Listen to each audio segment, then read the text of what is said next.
All right, this is our last lecture for the semester. So I'm going to talk about aesthetics, which is philosophy of art. We'll primarily be concentrating on visual art like painting and sculpture. There's one interesting musical piece, if you can call it that. So let's jump right in. Here are the topics that we'll cover. Try to come up with some answer to the question, what is art? And then to answer that, we'll think about what is it that's essential to art. We'll look at some of the theories that have been proposed. And then in the end, I want to talk a little bit about some problems with contemporary Christian art. So what is art?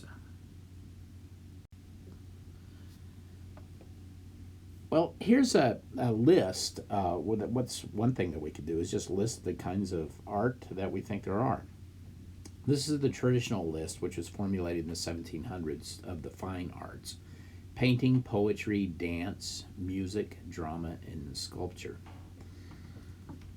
Now, one thing to think about is, what do all those things have in common if we want to have a definition of art? That's one thing that we could do. We could try to see what do all those things have in common and make that our definition. Well, you can already see part of the problem is that painting is very, very different from poetry, which is very different from dance and music and so on. So there may not be very many things that they have in common, which makes the problem of defining art pretty difficult. What is essential to art? Well, in our quest for a definition, there are two ways that a definition can fail. One is we define art in terms of properties that are not common to all art. So if our definition fails in this respect, that means that our definition will not include things that genuinely are instances of art.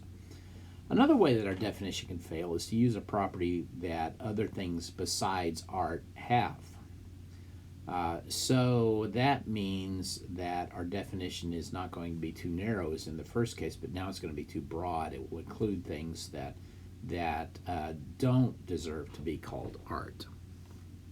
So we're going to look for the definition that gets all things that are art and only things that are art, if that's even possible. Here are some of the theories that have been proposed, basically in historical order. The first is called the mimetic theory of art, or art as mimesis. Mimesis is a Greek word for imitation. Plato and Aristotle both held this theory that art is an imitation. And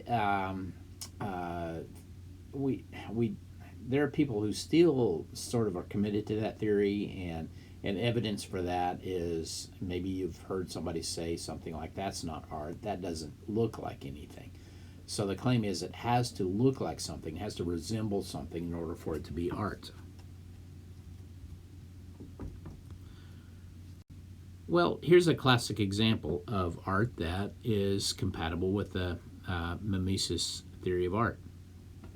So here are two ancient Greek sculptures, both heads. Presumably they look like something. We recognize what they are.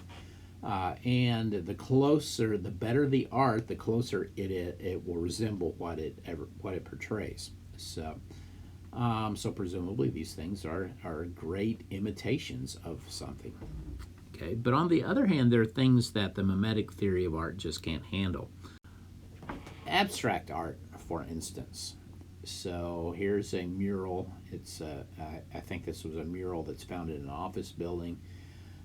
It's a great piece of art, but it's not an imitation of any natural object, right? So on the mimetic theory, this would not be art, but certainly it seems to be. Another example is this. This is the Mosque of Whirling Colors in Nasr al-Mulk Mosque in Shiraz, Iran. It's again, very, very artistic, very, very beautiful. But again, it's not an imitation of anything. So the mimetic theory looks like it's too narrow. It doesn't include things that genuinely are art. So we'll move on to our next theory. The next theory is expressivism.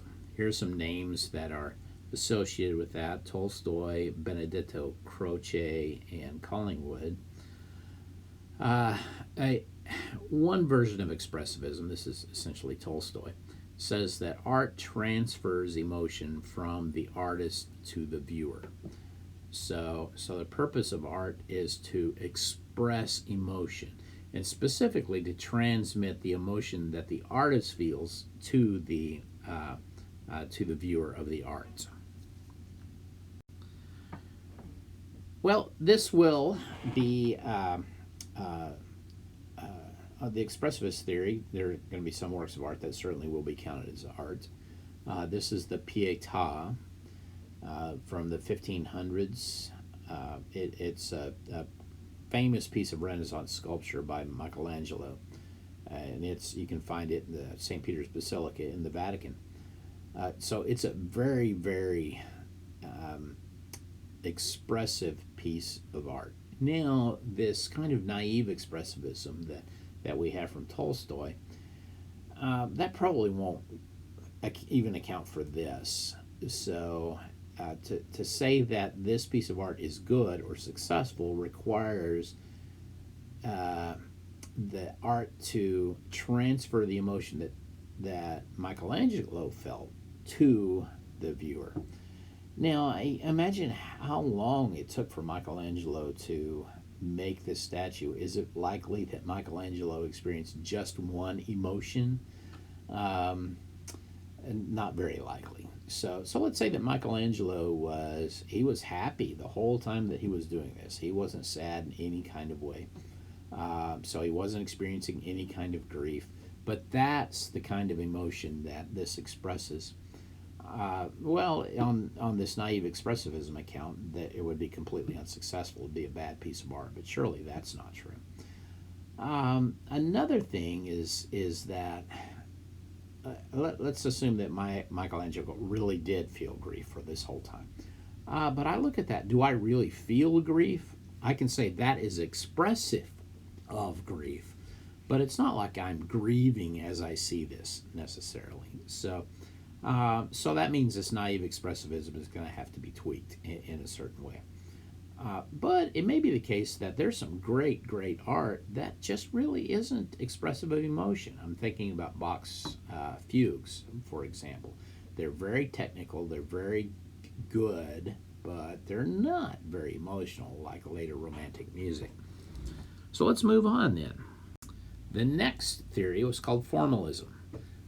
We find formalism in the works of Kant and also in the writings of a famous 20th century philosopher of art named Clive Bell. So Bell said, what's distinctive about art is that art has significant form. Okay, that's it. It's not because it expresses emotion. It's not because it resembles something. It has a certain arrangement of lines and colors in painting, or maybe notes and intervals and tones in music that have significant, what he calls significant form. Now, some strengths of formalism is that a piece of art can be good for a formalist even if it doesn't resemble anything. So it surely can account for abstract art, and also has a better chance of explaining why music is art. Okay, because not all music resembles something that exists in nature. An important concept for the formalist is going to be the concept of being disinterested. So there's a difference between being interested, being disinterested, and being uninterested. To say that you're uninterested in something is to say that you just don't care. To be interested or disinterested is the difference between being biased and unbiased. Okay, so the formalist says, in order to recognize something truly as good art, you have to approach it from a disinterested perspective. Because what you can't do is like something because that makes you feel good or reminds you of some experience that you had as a child, right? Or you I mean, you know people who have experienced this subject, so and the pain that brought them, that makes you feel bad. Well, you're judging the art based on this emotion that's produced, not because of its significant form. So the person, to make an aesthetic judgment, you have to approach the art from a disinterested perspective, from an unbiased perspective. So here's an example of a painting that Clive Bell thinks isn't very good. It's not good. In fact, Bell says this is not a work of art because it lacks significant form. Now, it does provoke an aesthetic emotion. He grants that. But he claims that the only reason that this suggests emotion is because we have a sentimental concern for the sick child. We've got a doctor here who's kind of confounded at the sickness of his child. We've got a weeping mother at the table over on the right who's being consoled by her husband. So he says that our moral concern for the child's well-being or admiration for the doctor should be, in his words, irrelevant to aesthetic judgment. A famous quote from him is that art is above morals. So the only reason somebody might think this is good is because they have this kind of emotional response, but that's not disinterested. Here's a piece of art that might also provoke an emotional response, but he thinks this is good. This is the Oath of Horatii, is very, very large painting by the French artist Jacques-Louis David. It's painted in 1784. It's on display at the Louvre.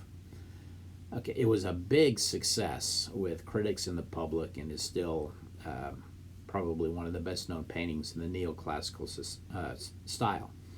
But notice that this also expresses emotion.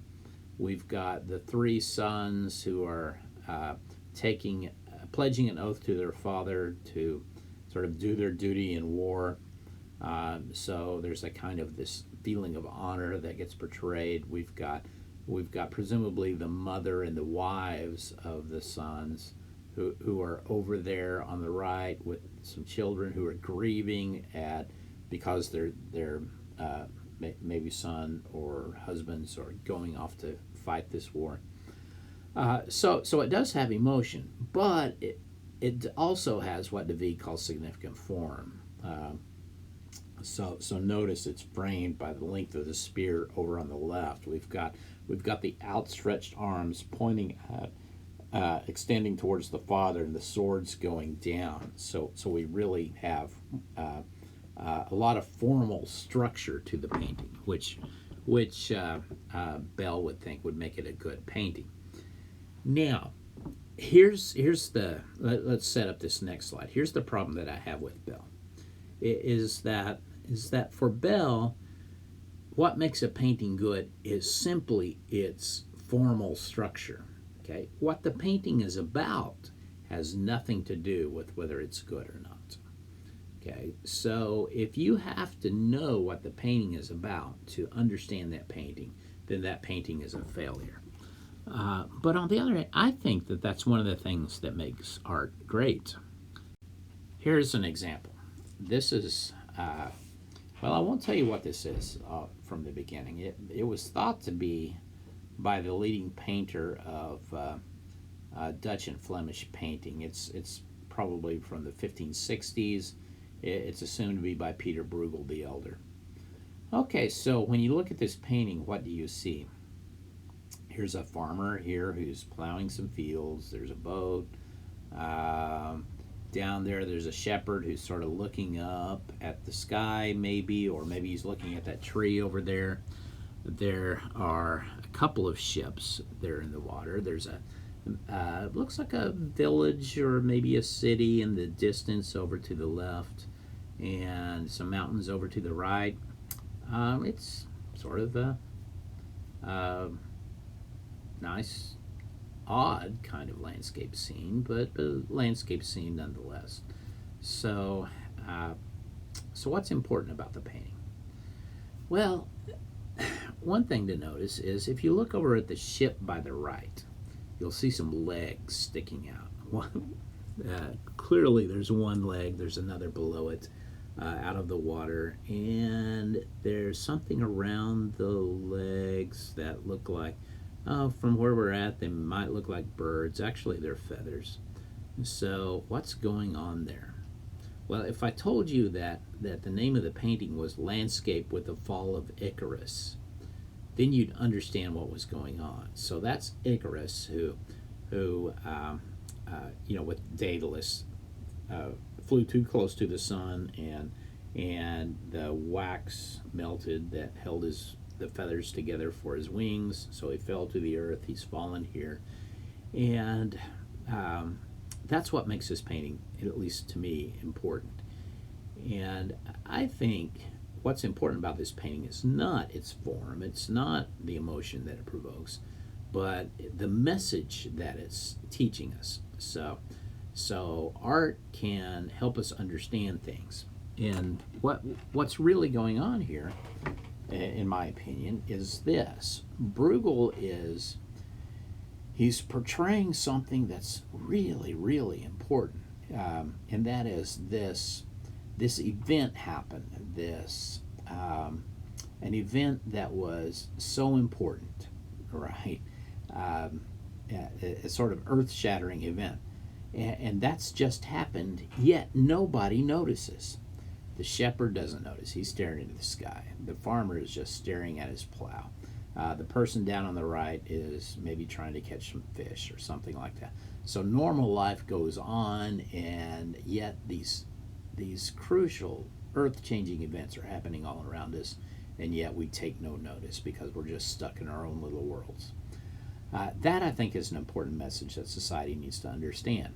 So it's not the case that this is an important painting simply because it has significant form. You can experience the form without knowing what the painting is about. But what's important about this painting is not its form, it's the lesson that it's teaching. Okay, well, here's one more theory of art. It's called the institutional theory. It comes from a 20th century philosopher of art named George Dickey. And Dickey just says art is whatever the art world says it is. That's why something can not be art at one point in history, but suddenly be an important piece of art later in history. So we've got a few examples of that. Here's one. This is a metal band who's going to perform John Cage's piece called 4 minutes and 33 seconds. It's composed in 1952 for any instrument. Usually it was played piano. The instructions for the piece are don't play. So that what the piece consists of are just whatever ambient sounds occur in the background. And Cage's point here is that any sounds can constitute music. So let me play a little bit of this for you.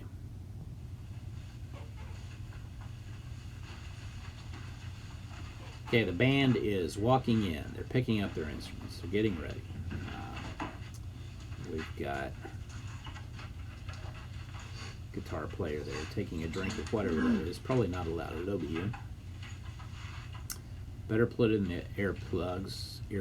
This might kind of crank it up, I guess. A little tuning up.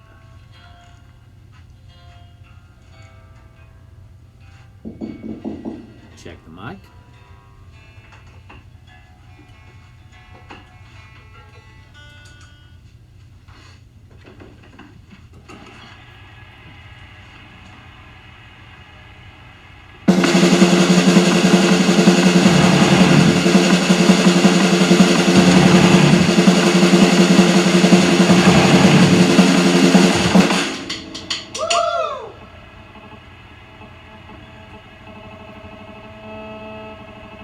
This is it.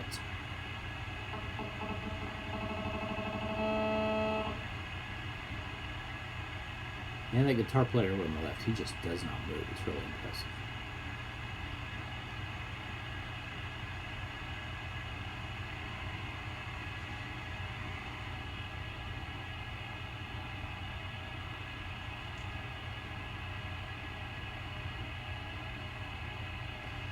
Okay, so I won't wait the whole 4 minutes and 33 seconds here, but this is what the piece is. So, is that music? Is that art? Here's another example. This is a piece called Fountain, famous piece. It was a ready-made sculpture produced by Marcel Duchamp, 1917. What it is just a porcelain urinal that he signed R. Mutt and dated 1917. He was submitting it for an exhibition of the Society of Independent Artists in New York there that year. And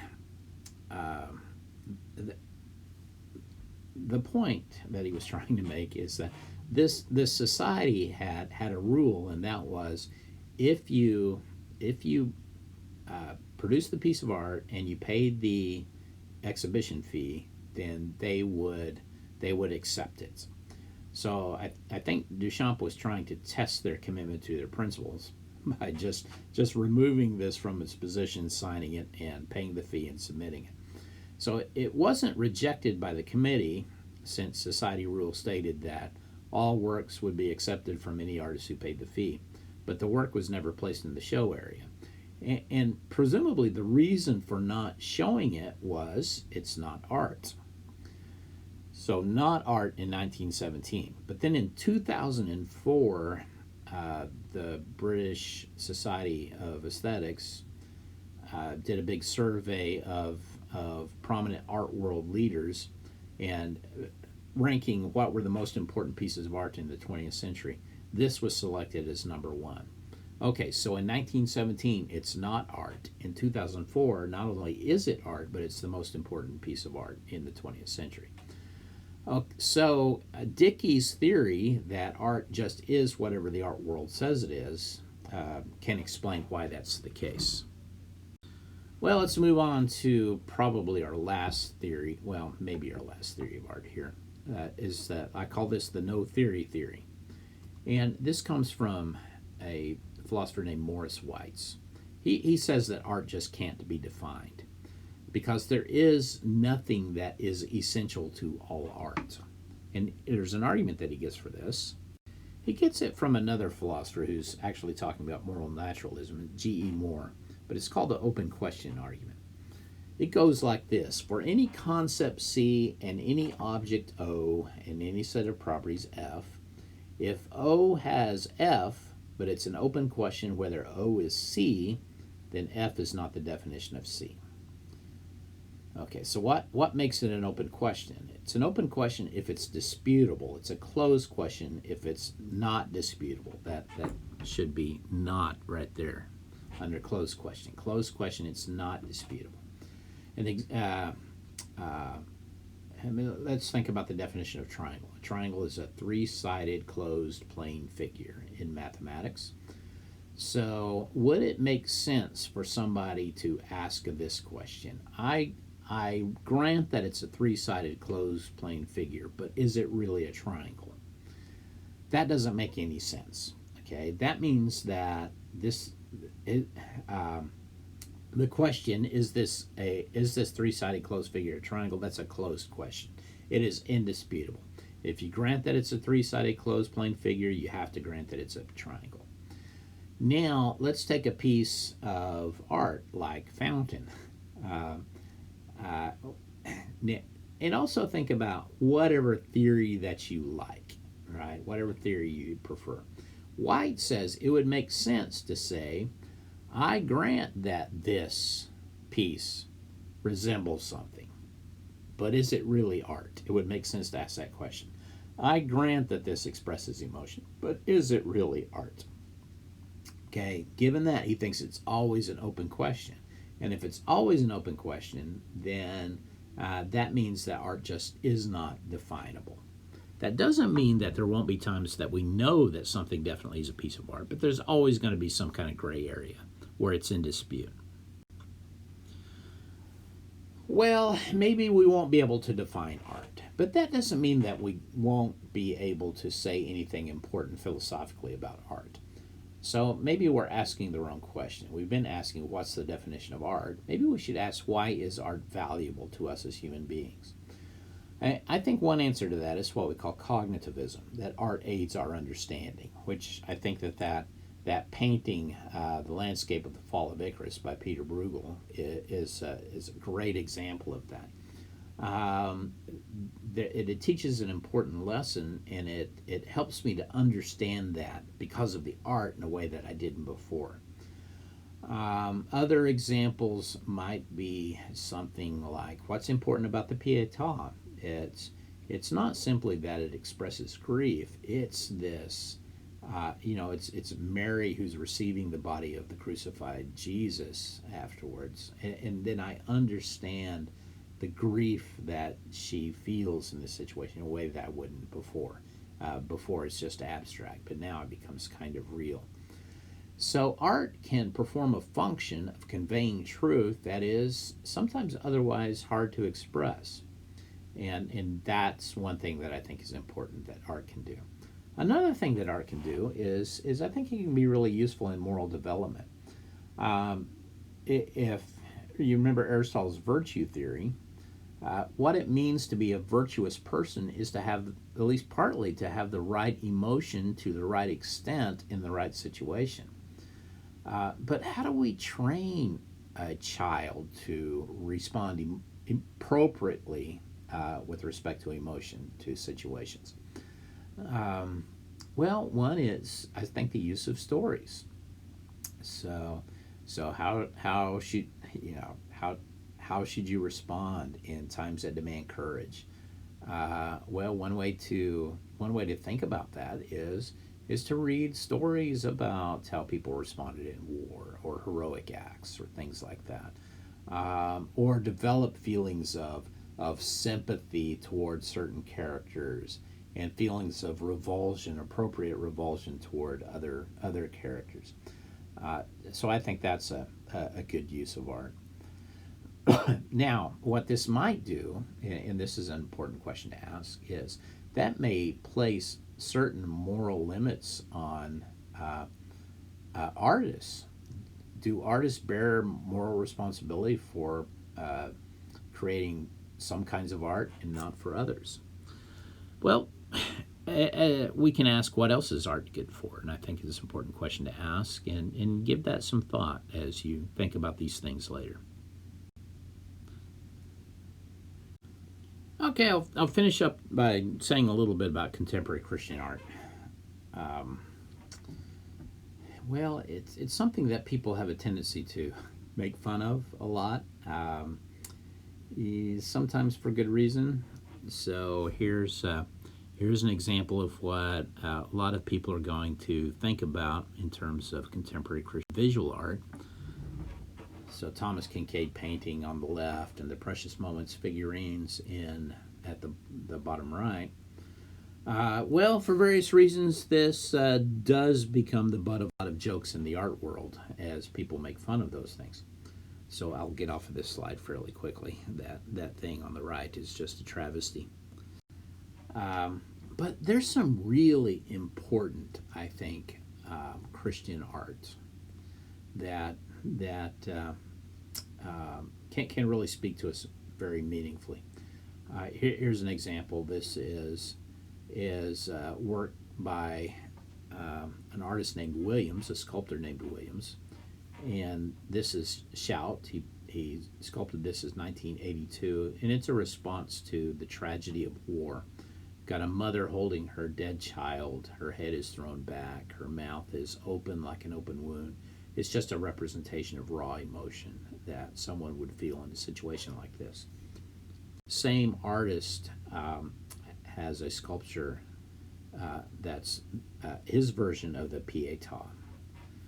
Okay, here the mother is standing. Her left arm is curled over the body of that child. Notice the child doesn't have a determinate gender. It could be a boy, could be a girl. After the first showing, Williams removed the mother's head and the lower legs to make it seem more universal. This could be anybody, not just a mother, but it could be a father. It could be anyone holding their dead child. So the focus then, after we take out her face, the focus is no longer on her grief, that person's grief, but on the subjective tragedy of the untimely death of a child. It wasn't originally sculpted to be in a church. He didn't intend it to be in a church, but now it's in the cathedral at Worcester in England. This is a reminder that the violence of the cross stands in a long line of violent acts that go back in history and also during our own time. And any theological interpretation of the cross is going to have to recognize this. So the lack of the mother's face tells us that our response is really not determined. We can think ourselves about what this means. It's not like images of violence that are seen and then replaced by other images of violence. So the object here is grief in general, not this person's grief, but universal grief. It's not just about the crucifixion, but it's also about ourselves. What are we capable of, even now? Here's a work by Anthony Gorley. This is called Sound 2. It's a really interesting work. I don't know what Gorley's intention is, but this is essentially it's in a basement at a cathedral in England. That sculptor, the sculpture of the human there, it's made from a body cast of lead, and inside that body is a tube structure that allows water to flow up through the tubes, and it flows into the hands, those cupped hands, and then to the body, or from the body to the hands and then out there. And basically it's set down in a crypt. So, and in this particular cathedral, this crypt floods with the tide. So the crypt is a space that has a kind of character that's defined by the ebb and flow of the tide. And Gorley is really interested in examining the relation of human beings to the rhythms of the planet. And he thinks that we as humans are integral to the life of the planet. So we have a body here representing the importance of being in the world. And ultimately, he's critical of a Christianity that's hostile to our physical bodies, something like Platonist theology. So here's a close-up of this figure. Again, it's a body cast made of lead.